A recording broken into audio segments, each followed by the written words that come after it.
Hello there, welcome back to the Small Logic channel. I am Ramona, and today's Reddit stories is a continuation of some previous videos. This is part 3, and it's do you know anyone who's had any personal experiences with demon possession and or are exorcisms real?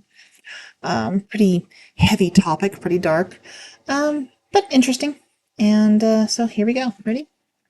It's real and a common sacrament in the Orthodox Church. Hearing and telling scary stories at seminary is a whole different level of scary, because it's not told as a friend of a friend of a friend told me.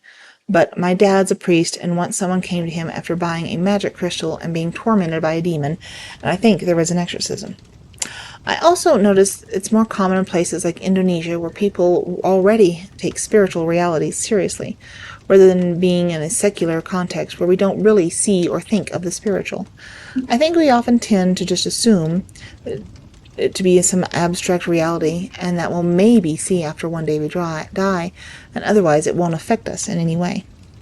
Many of the Orthodox Christians in Indonesia converted only because someone in their family got possessed, and they took the person to all the various religious leaders for exorcisms, and didn't have any luck until they finally came to the Orthodox priests, whom I know real well.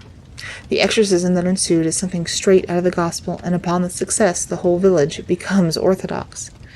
You also hear a lot of these accounts from monastics, and if you read a book like Orthodoxy and the Religion of the Future, the author goes into some more detail about how this stuff manifests today, even pointing out that the way people have started describing alien experiences in the past 70 years sounds the same as the way we describe demonic experiences for 2,000 years, only transposed for scientific peoples.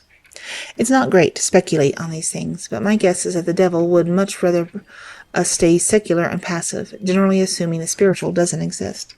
Coming from there, people would probably suddenly get a whole lot less passive and more religious if they witnessed actual first-hand demonic attacks, because it'd break the secular illusion.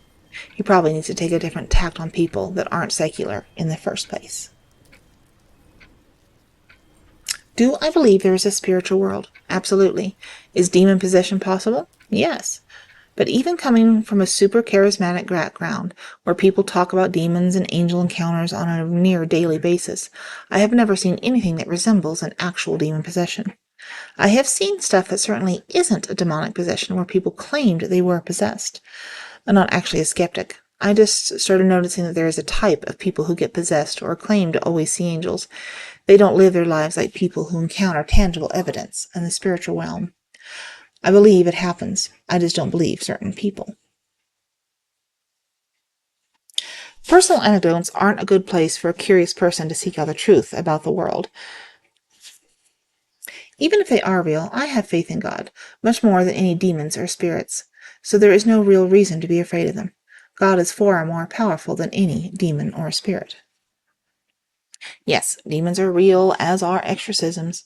To believe otherwise is false and a rejection of the scriptures and what we've always believed. This whole notion that Jesus was healing mental illness and not casting out demons is just silly and a modernist attempt to downplay Christ's power. Mental illnesses don't get cast into a herd of swine.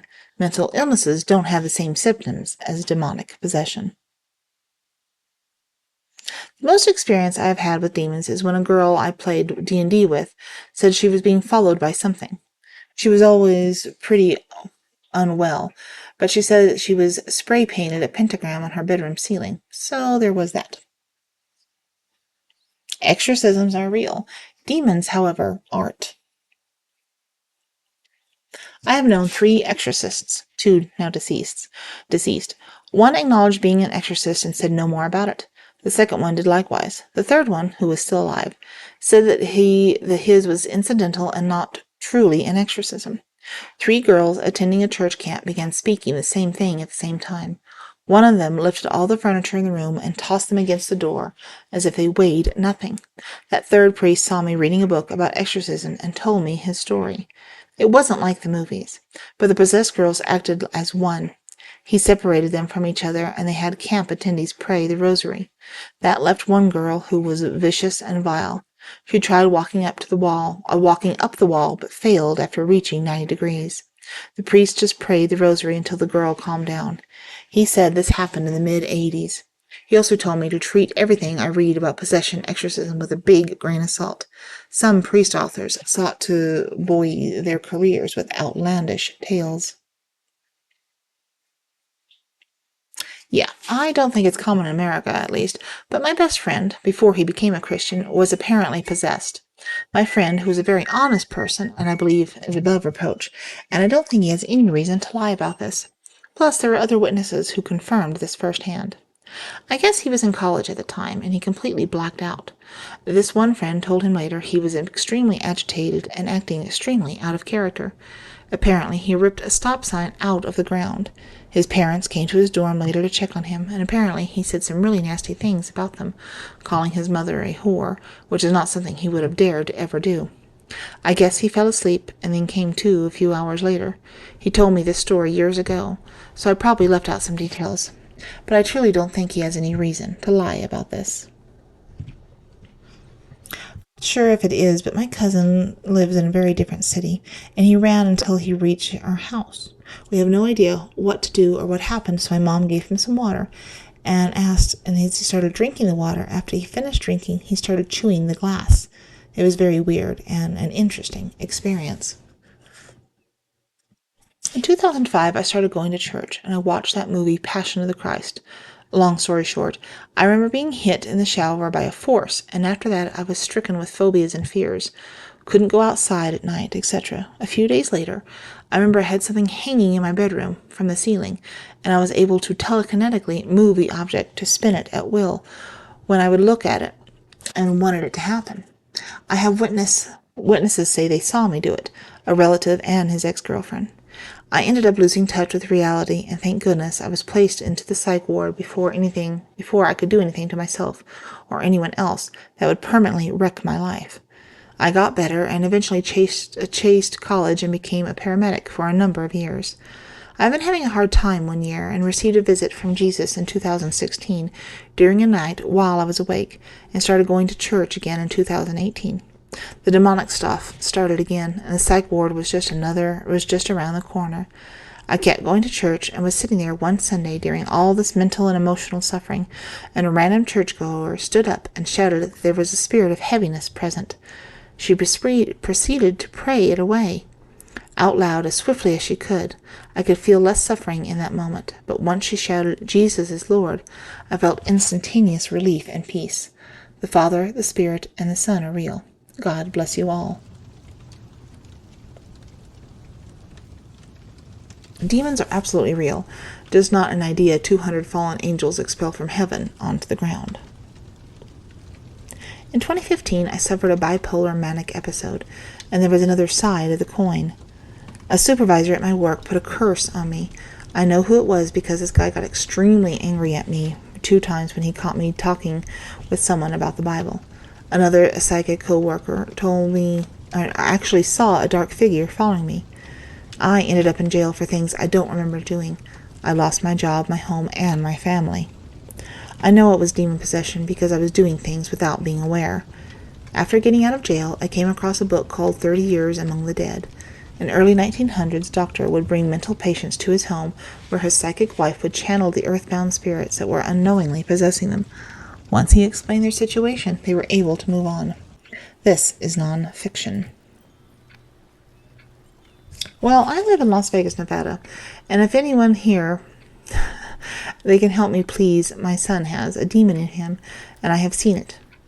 I need help. I don't know where to go for help for him, as he tried to hang himself because he wants to get rid of it. Please, if anyone can tell me where I can go. Please, God, help me. I'm begging help. And someone replies with, contact Father Gary Thomas. The movie The Rite was based on him. I'm partially possessed. Just had a solemn exorcism. He's in California, but will do Zoom deliverances. Trust me, he's your guy. He's one of the best in the field. I believe I was around 7 or 8 and living in the Dominican Republic when I saw a girl who had to be 16 to 18. I couldn't tell. She was heavily possessed by a demon. She was on the floor, yelling and trying to attack. She sounded like she was speaking a different language. It for sure wasn't Spanish. My dad ended up pulling me away before I saw anything. And then I never saw the girl again. just came from Indonesia. Indonesia is the largest Muslim majority country. It's fourth in terms of population, and possession is not a rare thing. If you look at the data, it's too unrealistic to be called fake or just schizophrenia. Just like in Islam, the thing that possesses is called jinn. They're a creature of earth long before human. It's not supposed to affect our world, but there are some exceptions. Maybe some of them are so powerful that they can bend some law and project itself into our reality. Or human sixth sense opened it so it can easily interact with them. It opened either from birth or using some method people once said it opened. It would be hard to close, but not impossible. Whatever the case, exorcism is also a common thing. It's called, I hope I pronounce this right, Rukia? Most of the patients have a problem with their mental emotion like stress, anger, sadness, worriness is their favorite food, the jinn. The more you project your emotion, the more powerful the jinn are. You can expel the jinn or demon from your body through rukia, whatever, sorry, but you need to eliminate the root problem. Eliminate your stress, or you could just be more faithful to your religion. It's never too late to enter one, because it's hard for them to enter or interact with faithful people. It's just like a force field. When I was age 4 or 6, I would have a demon possess me in my sleep. It all started after watching scary movies on TV, and my mom said that I would start screaming in the middle of the night with my eyes white, pointing, saying that something was there. My mom would get the Bible and start pleading in the name of Christ, and I would put my finger over my mouth and tell her to be quiet. The next morning I would wake up, not remember anything, but a horrible nightmare, and this all went away when I started going to a Christian church. So yeah, I've always believed in demon possession my whole life. I didn't need an exorcism or anything, but going to church and stayed up praying in Jesus' name helped me get rid of those demons. I have heard about some, but I haven't witnessed any demonic possessions myself. What I did experience was seeing 2 demonic entities. It happened during a trip when we stayed in a particular room. I saw 2 entities. One was outside the room, the door was open, and the other was standing in front of my bed. I checked my phone. It was 4 a.m. At first, I thought I was imagining things, but later I found out that my roommate had sleep paralysis during our stay. Another colleague of ours also stayed in that same room on a different occasion. He had trouble sleeping, noticing that he woke up every 30 minutes, and only managed to sleep well after 4 a.m. I don't know anyone who's ever been possessed, but my brother and his friends were physically attacked by a demon while exploring a graveyard. Also had this phone call suddenly drop when I was discussing said attack with him. These fall into the category of infestation. So there you go. That is the end of the thread. There's a couple of weird other ones at the end, but not going to mention those. Anyway, I hope you have enjoyed listening to these videos here. A little dark, sometimes a little desperate, but sometimes you need to hear things and make you think.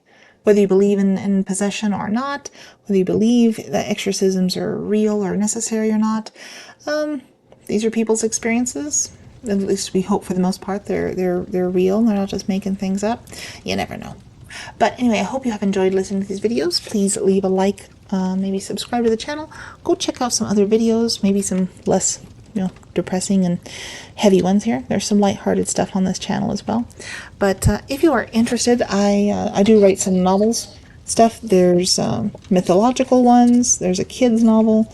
I also do coloring books. Release one every week over on Amazon.com. Go check them out under my name, and go check out another video or 3. There's a whole bunch on here. So anyway, thanks for listening and watching, and we'll talk to you later. Bye.